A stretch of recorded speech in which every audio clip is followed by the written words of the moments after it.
ನಮಸ್ಕಾರ ಗೆಳೆಯರಿ, stock market Kannada ಚಾನಲ್ಗೆ ಸ್ವಾಗತ ಸುಸ್ವಾಗತ. ಗೆಳೆಯರಿ, ವಿಡಿಯೋದಲ್ಲಿ ಇವತ್ತಿನ ನಮ್ಮ ಮಾರ್ಕೆಟ್ ಪರ್ಫಾರ್ಮೆನ್ಸ್ ಜೊತೆಗೆ ಹಲವಾರು ಇಂಡಿವಿಜುವಲ್ ಸ್ಟಾಕ್ ಗಳಿಗೆ ಸಂಬಂಧಪಟ್ಟಂತ ಅಪ್ಡೇಟ್ ಗಳನ್ನು ತಿಳ್ಕೊಳ್ಳುವಂತ ಪ್ರಯತ್ನವನ್ನು ಮಾಡೋಣ. ಮಾರ್ನಿಂಗ್ ವಿಡಿಯೋದಲ್ಲಿ ಹಲವು ಅಪ್ಡೇಟ್ ಗಳನ್ನು ಕೊಟ್ಟಿದ್ದೆ, ಹಾಗೆ ನಿನ್ನೆ ರಾತ್ರಿಯ ವಿಡಿಯೋದಲ್ಲಿ ಹಲವು ಕಂಪನಿಗಳ ರಿಸಲ್ಟ್ ಅನ್ನ ಕವರ್ ಮಾಡಿದ್ದೆ. ಅವುಗಳಿಗೆ ರಿಯಾಕ್ಷನ್ ಕೂಡ ಇವತ್ತು ಬಂದಿದೆ, ನೋಡಿದ್ದೀರಿ ಅನ್ಕೊಳ್ತೀನಿ. ನೋಡೋಣ, ಇವತ್ತು ಕೂಡ ಒಂದಷ್ಟು ಅಪ್ಡೇಟ್ ಗಳು ಬಂದಿದ್ದಾವೆ, ತಿಳ್ಕೊಳ್ಳೋಣ. ಮೊದಲಿಗೆ ಡಿಸ್ಕ್ಲೇಮರ್ ಕೊಡಕ್ಕೆ ಇಷ್ಟಪಡ್ತೀನಿ. ಇಲ್ಲಿ ಕವರ್ ಮಾಡ್ತಿರುವಂತಹ ಯಾವುದೇ ಸ್ಟಾಕ್ ಅನ್ನು ಕೂಡ ರೆಕಮೆಂಡ್ ಮಾಡ್ತಿಲ್ಲ. ನೀವು ಫರ್ದರ್ ಸ್ಟಡಿ ಮೆಡಿಟೇಷನ್ ಅಂತ ಹೇಳ್ಬೋದು. ಆಸ್ ಎ ಎಜುಕೇಶನಲ್ ಪರ್ಪಸ್ ನಾನು ವಿಡಿಯೋ ನಿಮ್ಮ ಮುಂದೆ ತರ್ತಾ ಇದ್ದೀನಿ. ಇವತ್ತಿನ ನಮ್ಮ ನಿಫ್ಟಿ ಪರ್ಫಾರ್ಮೆನ್ಸ್ ಅನ್ನು ನೋಡಿದ್ರೆ, ನಿಫ್ಟಿಯಲ್ಲಿ ನೋಡಬಹುದು ನಿಯರ್ಲಿ 12 ಪಾಯಿಂಟ್ಸ್ ಅಥವಾ 0.04% ಪಾಸಿಟಿವ್ ಪರ್ಫಾರ್ಮೆನ್ಸ್ ಇದೆ. ಅಂದ್ರೆ ಫ್ಲಾಟ್ ಪರ್ಫಾರ್ಮೆನ್ಸ್ ನೋಡ್ಲಿಕ್ಕೆ ಸಿಕ್ಕಿದೆ. ಅದರಲ್ಲೂ ವೋಲಟೈಲ್ ಸೆಷನ್ ಇದೆ, ಬಟ್ ಸ್ಟಿಲ್ ಫ್ಲಾಟಿಶ್ ಪರ್ಫಾರ್ಮೆನ್ಸ್ ನೋಡ್ಲಿಕ್ಕೆ ಸಿಕ್ಕಿದೆ ನಿಫ್ಟಿಯಲ್ಲಿ. ಹಾಗೆ ಮಾರ್ನಿಂಗ್ ವಿಡಿಯೋದಲ್ಲಿ ನಾವು ಗಿಫ್ಟ್ ನಿಫ್ಟಿ ಪರ್ಫಾರ್ಮೆನ್ಸ್ ನೋಡಿದಾಗ ಫ್ಲಾಟಿಶ್ ಆಯ್ತು, ಜೊತೆಗೆ ಏಷ್ಯನ್ ಮಾರ್ಕೆಟ್ಸ್ ಗಳು ಕೂಡ ಅಂತ ಪಾಸಿಟಿವ್ ಏನಿರಲಿಲ್ಲ, ಮಿಕ್ಸ್ಡ್ ರಿಯಾಕ್ಷನ್ ಇತ್ತು. ಕೆಲವು ಪಾಸಿಟಿವ್ ಇದ್ದು, ಕೆಲವು ನೆಗೆಟಿವ್ ಇದ್ದು, ಈ ರೀತಿಯ ಮಿಕ್ಸ್ಡ್ ರಿಯಾಕ್ಷನ್ ಇತ್ತು.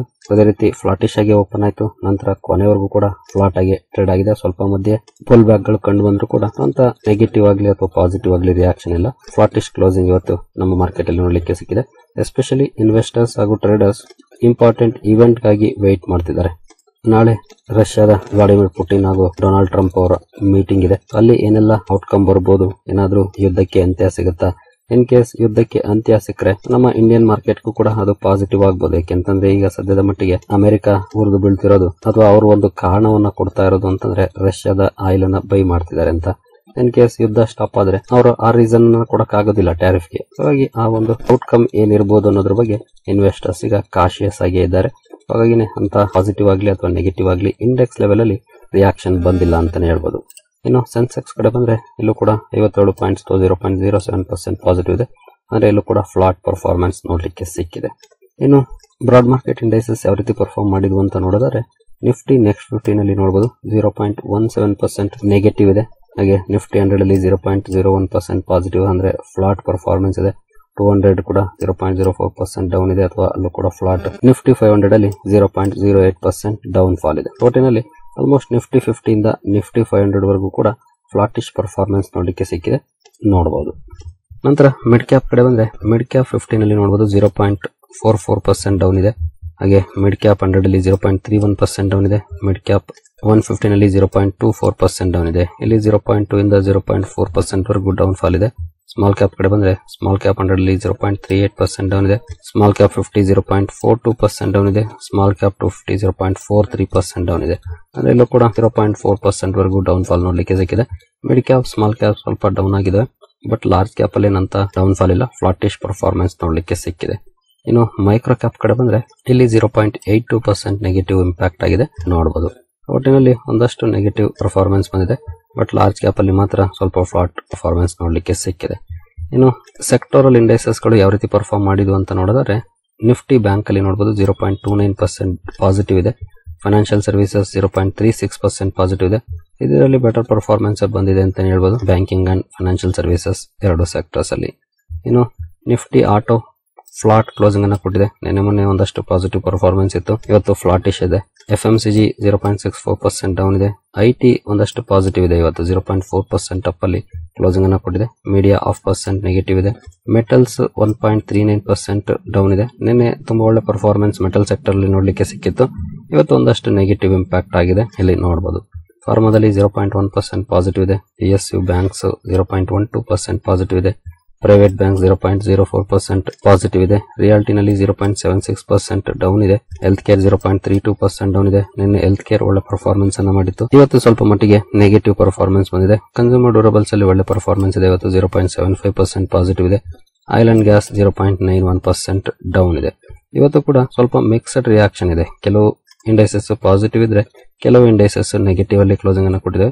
ಸ್ವಲ್ಪ ಜಾಸ್ತಿ ನೆಗೆಟಿವ್ ಪರ್ಫಾರ್ಮೆನ್ಸ್ ಅಂದ್ರೆ ಆಯಿಲ್ ಅಂಡ್ ಗ್ಯಾಸ್ ಅಲ್ಲಿ ಇದೆ, ಹಾಗೆ ರಿಯಾಲ್ಟಿನಲ್ಲಿದೆ.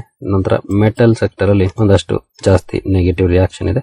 ಇನ್ನೆಲ್ಲ ಫ್ಲಾಟಿಶ್ ಅಥವಾ ಸ್ಲೈಟ್ಲಿ ಡೌನ್ ಅಲ್ಲಿ ಕ್ಲೋಸಿಂಗ್ ಅನ್ನ ಕೊಟ್ಟಿದ್ದಾವೆ. ಇನ್ನು ಕೆಲವು ಇಂಡೈಸಸ್ ಪಾಸಿಟಿವ್ ಅಲ್ಲೇ ಪರ್ಫಾರ್ಮೆನ್ಸ್ ಅನ್ನ ಮಾಡಿದೆ.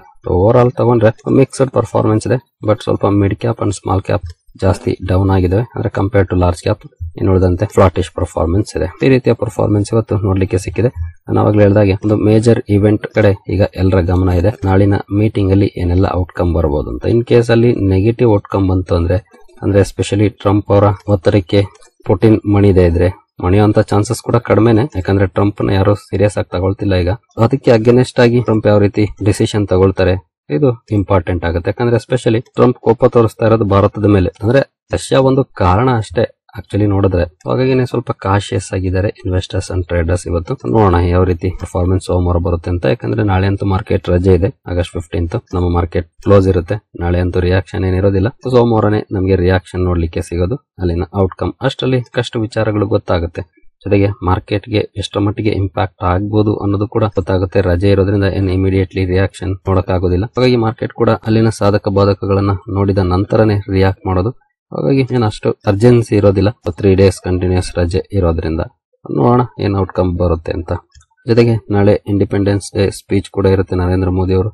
ಅಲ್ಲಿ ಎಸ್ಪೆಷಲಿ ಏನ್ ಹೇಳ್ತಾರೆ ಈ ರೀತಿಯ ಚಾಲೆಂಜಿಂಗ್ ಸನ್ನಿವೇಶದಲ್ಲಿ, ಅದರಿಂದ ಆಚೆ ಬರ್ಲಿಕ್ಕೆ ಏನಾದ್ರೂ ಪ್ಲಾನ್ ಅನ್ನ ಅನೌನ್ಸ್ ಮಾಡ್ತಾರಾ, ತಮ್ಮ ಸ್ಪೀಚ್ ಅಲ್ಲಿ ಏನಾದ್ರು ಹೇಳ್ತಾರಾ. ಎಸ್ಪೆಷಲಿ ಕೆಲವೊಂದು ಸೆಕ್ಟರ್ಸ್ ಗೆ ಸಂಬಂಧಪಟ್ಟಂತೆ ಒಂದಷ್ಟು ಅಪ್ಡೇಟ್ ಗಳು ಬಂದೇ ಬರುತ್ತವೆ ಇಂಡಿಪೆಂಡೆನ್ಸ್ ಡೇ ಸ್ಪೀಚ್ ಅಲ್ಲಿ. ಹಾಗಾಗಿ ಅವರ ಸ್ಪೀಚ್ ಮೇಲೂ ಕೂಡ ನಾವು ನಾಳೆ ಕಾನ್ಸಂಟ್ರೇಷನ್ ಇಟ್ಟಿರ್ಬೇಕಾಗತ್ತೆ.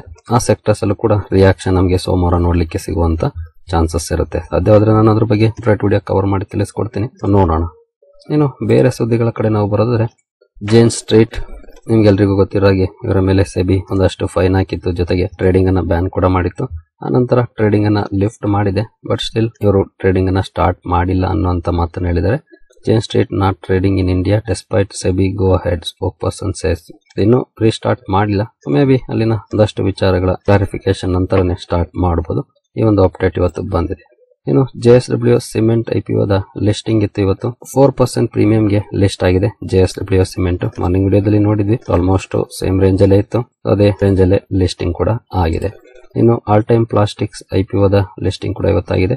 14% ಪ್ರೀಮಿಯಂಗೆ ಲಿಸ್ಟ್ ಆಗಿದೆ ನೋಡಬಹುದು. All Time Plastics compare to JSW Cements ಇದು ಒಳ್ಳೆ ಪ್ರೀಮಿಯಂಗೆ ಲಿಸ್ಟ್ ಆಗಿದೆ. ಇನ್ನು ವಿಶಾಲ್ ಮೆಗಾಮಾರ್ಟ್ ನ ನಂಬರ್ಸ್ ಅನ್ನ ನಿನ್ನೆ ವಿಡಿಯೋದಲ್ಲಿ ಕವರ್ ಮಾಡಿದೆ. ರಿಸಲ್ಟ್ ಗೆ ಒಳ್ಳೆ ರಿಯಾಕ್ಷನ್ ಬಂದಿದೆ ಸ್ಟಾಕ್ ಅಲ್ಲಿ. ಮೋರ್ ದನ್ 8% ಮಾರ್ನಿಂಗ್ ಜಂಪ್ ಆಯ್ತು, ಆನಂತರ ಡೌನ್ ಆಗಿ 1.6% ಅಪ್ ಅಲ್ಲಿ ಸ್ಟಾಕ್ ಕ್ಲೋಸಿಂಗ್ ಅನ್ನ ಕೊಟ್ಟಿದೆ. ಹೋಟೆಲ್ ರಿಸಲ್ಟ್ ಗೆ ರಿಯಾಕ್ಷನ್ ಪಾಸಿಟಿವ್ ಇದೆ. ನಂತರ ಮುತ್ತೂಟ್ ಫೈನಾನ್ಸ್ ಅಲ್ಲಿ ಇವತ್ತು ಒಳ್ಳೆ ಪರ್ಫಾರ್ಮೆನ್ಸ್ ಬಂದಿದೆ. ನಿನ್ನೆ ರಿಸಲ್ಟ್ ಅನ್ನು ಅನೌನ್ಸ್ ಮಾಡಿತ್ತು, ರಾತ್ರಿ ವಿಡಿಯೋದಲ್ಲಿ ಕವರ್ ಮಾಡಿದ್ದೆ ರಿಸಲ್ಟ್ ಅನ್ನ. ರಿಸಲ್ಟ್ ಗೆ ಒಳ್ಳೆ ರಿಯಾಕ್ಷನ್ ಬಂದಿದೆ, ನಿಯರ್ಲಿ 10% ಅಪ್ ಅಲ್ಲಿ ಇವತ್ತು ಮುತ್ತೂಟ್ ಫೈನಾನ್ಸ್ ಸ್ಟಾಕ್ ಕ್ಲೋಸಿಂಗ್ ಅನ್ನ ಕೊಟ್ಟಿದೆ. ಇನ್ನು ಅಪೋಲೋ ಹಾಸ್ಪಿಟಲ್ಸ್ ಕೂಡ ಫೋಕಸ್ ಅಲ್ಲಿತ್ತು, ಕಾರಣ ಕಂಪನಿಯ Q1 ರಿಸಲ್ಟ್ ಬಂದ ಮೇಲೆ ಹಲವಾರು ಬ್ರೋಕರೇಜಸ್ ತಮ್ಮ ಟಾರ್ಗೆಟ್ ಪ್ರೈಸ್ ಅನ್ನ ಜಾಸ್ತಿ ಮಾಡಿದ್ದಾರೆ. ಈ ಸುದ್ದಿಯ ಕಾರಣಕ್ಕೆ ಸ್ಟಾಕ್ ಫೋಕಸ್ ಅಲ್ಲಿತ್ತು, ಬಟ್ ಸ್ಟಾಕ್ ಅಲ್ಲಿ ರಿಯಾಕ್ಷನ್ ಬರಲಿಲ್ಲ, ಫ್ಲಾಟ್ ಪರ್ಫಾರ್ಮೆನ್ಸ್ ಬಂದಿದೆ. ಇನ್ನು VRL ಲಾಜಿಸ್ಟಿಕ್ಸ್ ಇದ್ರ ಬಗ್ಗೆ ಮಾರ್ನಿಂಗ್ ವಿಡಿಯೋದಲ್ಲಿ ಅಪ್ಡೇಟ್ ಅನ್ನ ಕೊಟ್ಟಿದೆ. ಕಂಪನಿಯ ಎಕ್ಸ್ ಬೋನಸ್ ಡೇಟ್ ಇದೆ ಇವತ್ತು, ಸ್ಟಾಕ್ ಪ್ರೈಸ್ ಅಡ್ಜಸ್ಟ್ ಆಗುತ್ತೆ ಅಂತ. ಫೈನಲಿ ಅಡ್ಜಸ್ಟ್ ಆಗಿದೆ. ಆನಂತರ ಸ್ವಲ್ಪ ಮಟ್ಟಿಗೆ ಪಾಸಿಟಿವ್ ರಿಯಾಕ್ಷನ್ ಕೂಡ ಬಂದಿದೆ, ನೆಗೆಟಿವ್ ಅಲ್ಲಿ ಕ್ಲೋಸಿಂಗ್ ಅನ್ನ ಕೊಟ್ಟಿಲ್ಲ. ನೋಡಬಹುದು ನೀವು ಇಲ್ಲಿ ಯಾವ ರೀತಿ ಚಾರ್ಟ್ ನೋಡ್ಲಿಕ್ಕೆ ಕಾಣುತ್ತೆ ಅಂತ. 50% ಡೌನ್ ಕಾಣುತ್ತೆ, ಬಟ್ ಇದಕ್ಕಾಗಿ ಭಯ ಪಡುವಂತ ಅವಶ್ಯಕತೆ ಖಂಡಿತ ಇಲ್ಲ. ಕಾರ್ಪೊರೇಟ್ ಆಕ್ಷನ್ ಕಾರಣಕ್ಕೆ ಸ್ಟಾಕ್ ಪ್ರೈಸ್ ಅಡ್ಜಸ್ಟ್ ಆಗಿದೆ, ಹಾಗಾಗಿ ಈ ರೀತಿ ಚಾರ್ಟ್ ಕಾಣ್ತಾ ಇದೆ ಅಷ್ಟೇ. ಒನ್ಸ್ ಅಡಿಷನಲ್ ಶೇರ್ಗಳು ನಿಮಗೆ ಕ್ರೆಡಿಟ್ ಆದ್ಮೇಲೆ ಆ ಪ್ರೈಸ್ ಅಡ್ಜಸ್ಟ್ ಕೂಡ ಆಗುತ್ತೆ, ಯಾರು ಏನ್ ಭಯ ಪಡುವಂತ ಅವಶ್ಯಕತೆ ಇಲ್ಲ. VRL ಲಾಜಿಸ್ಟಿಕ್ಸ್ ನ ಈ ರೀತಿಯ ಪರ್ಫಾರ್ಮೆನ್ಸ್ ಗೆ ಸಂಬಂಧಪಟ್ಟಂತೆ ಇವತ್ತು. ನಂತರ ಎಂಜಿನಿಯರ್ಸ್ ಇಂಡಿಯಾ ಕೂಡ ಫೋಕಸ್ ಅಲ್ಲಿತ್ತು. ಆಕ್ಚುಲಿ ನಿನ್ನೆ ರಿಸಲ್ಟ್ ಅನ್ನು ಅನೌನ್ಸ್ ಮಾಡಿತ್ತು, ರಿಸಲ್ಟ್ ಗೆ ರಿಯಾಕ್ಷನ್ ನೆಗೆಟಿವ್ ಇದೆ. ಜೊತೆಗೆ ಒಂದು ಒಪ್ಪಂದವನ್ನು ಕೂಡ ಮಾಡ್ಕೊಂಡಿದೆ ಕಂಪನಿ NPCL ಜೊತೆ ಎಂಜಿನಿಯರಿಂಗ್ ಸರ್ವಿಸಸ್ ಪ್ರೊವೈಡ್ ಮಾಡ್ಲಿಕ್ಕೆ ಒಪ್ಪಂದವನ್ನು ಮಾಡ್ಕೊಂಡಿದೆ. ಈ ಕಾರಣಕ್ಕೂ ಕೂಡ ಸುದ್ದಿಯಲ್ಲಿತ್ತು, ಬಟ್ ಸ್ಟಾಕ್ ಅಲ್ಲಂತೂ ನೆಗೆಟಿವ್ ಪರ್ಫಾರ್ಮೆನ್ಸ್ ಬಂದಿದೆ. ಇನ್ನು ಅಶೋಕ್ ಲೇಲ್ಯಾಂಡ್ ಇವತ್ತು Q1 ರಿಸಲ್ಟ್ಸ್ ಅನ್ನು ಅನೌನ್ಸ್ ಮಾಡಿದೆ. ನೆಟ್ ಪ್ರಾಫಿಟ್ ನೋಡಬಹುದು 13% ಅಪ್ ಆಗಿದೆ. ಇದ್ರ ಬಗ್ಗೆ ಅಪ್ಡೇಟ್ ಅನ್ನು ನಮ್ಮ ವಾಟ್ಸ್ಆಪ್ ಚಾನಲ್ ಅಲ್ಲಿ ಕೊಟ್ಟಿದೆ ಡ್ಯೂರಿಂಗ್ ದ ಮಾರ್ಕೆಟ್, ಅಂದ್ರೆ ರಿಸಲ್ಟ್ ಅನೌನ್ಸ್ ಆದ ಹೊತ್ತಿಗೆ ಒಳ್ಳೆ ರಿಯಾಕ್ಷನ್ ಕೂಡ ಬಂದಿದೆ ಸ್ಟಾಕ್ ಅಲ್ಲಿ. ರಿಸಲ್ಟ್ ನೋಡಿದ ಮೇಲೆ ಪಾಸಿಟಿವ್ ಪರ್ಫಾರ್ಮೆನ್ಸ್ ಕೂಡ ಕಂಟಿನ್ಯೂ ಆಗಿದೆ ಅಶೋಕ್ ಲೇಲ್ಯಾಂಡ್ ಅಲ್ಲಿ. ಇನ್ ಕೇಸ್ ನೀವು ವಾಟ್ಸ್ಆಪ್ ಚಾನಲ್ ಅನ್ನ ಇಲ್ಲಿವರೆಗೂ ಜಾಯ್ನ್ ಆಗಿಲ್ಲ ಅಂತಂದ್ರೆ ಚಾನಲ್ ಡಿಸ್ಕ್ರಿಪ್ಷನ್ ಅಲ್ಲಿ ಇಲ್ಲಿ ಮೋರ್ ಲಿಂಕ್ಸ್ ಕ್ಲಿಕ್ ಮಾಡಿದ್ರೆ ವಾಟ್ಸ್ಆಪ್ ಚಾನಲ್ ಲಿಂಕ್ ಸಿಗುತ್ತೆ, ಜಾಯ್ನ್ ಆಗಿ. ಡ್ಯೂರಿಂಗ್ ದ ಮಾರ್ಕೆಟ್ ಕೂಡ ಕೆಲವು ಅಪ್ಡೇಟ್ ಗಳನ್ನ ಕೊಡ್ತಾ ಇರ್ತೀವಿ ವಾಟ್ಸ್ಆಪ್ ಚಾನಲ್ ನ ಮೂಲಕ. ಜೊತೆಗೆ ನಮ್ಮ ತರಬೇತಿ ಕಾರ್ಯಕ್ರಮ ಕೂಡ ನಾಳೆಯಿಂದ ಸ್ಟಾರ್ಟ್ ಆಗ್ತಾ ಇದೆ. ಈಗಾಗಲೇ ತುಂಬಾ ಜನ ಜಾಯ್ನ್ ಆಗಿದ್ರಿ, ಎಲ್ಲರೂ ಮೊದಲನೇ ಕ್ಲಾಸ್ಗಾಗಿ ವೇಟ್ ಕೂಡ ಮಾಡ್ತಿದ್ದೀರಿ. ನಾಳೆ ಬರ್ತಿದೆ ಅದು ಕೂಡ. ಸರಿಗಳಿರಿ, ಈ ಎಲ್ಲ ಅಪ್ಡೇಟ್ಸ್ ನಿಮ್ಗೆ ಇಷ್ಟ ಆಗಿದೆ ಅನ್ಕೊಳ್ತೀನಿ. ಮುಂದಿನ ವಿಡಿಯೋದಲ್ಲಿ ಸಿಗೋಣ. ಅಲ್ಲಿವರೆಗೂ ಜೈ ಹಿಂದ್, ಜೈ ಕರ್ನಾಟಕ.